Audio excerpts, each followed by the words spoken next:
লাইফের এমন কিছু সময় আসে হ্যাঁ যেইগুলোতে চুপচাপ থাকতে হয়, সাইলেন্ট থাকতে হয় আর কি।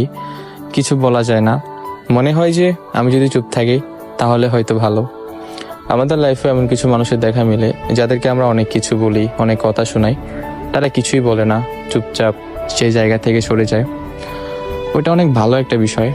আপনি এখন না, 5 মাস 6 মাস কিংবা 1 বছর পর বুঝতে পারবেন আপনার চুপ থাকাতে কত ভালো কিছু হয়েছে আপনার লাইফে। সবসময় কথা বলতে হয় না, নীরবতাও অনেক কিছু বোঝায় যদি আপনি বুঝতে পারেন। আর এগুলো আপনি সহজে কাউকে বুঝাইতে পারবেন না। তো আমার মনে হয় সবসময় কিছু বলতে নেই, চুপ থাকতে হয়। এটা অনেক ভালো একটা বিষয়, এটা আপনার লাইফে অনেক শান্তি দিবে, অনেক কিছু অ্যাচিভ করতে পারবেন আপনার লাইফে, ইজিলি লাইফটাকে কনভার্ট করতে পারবেন সুন্দর একটা লাইফে।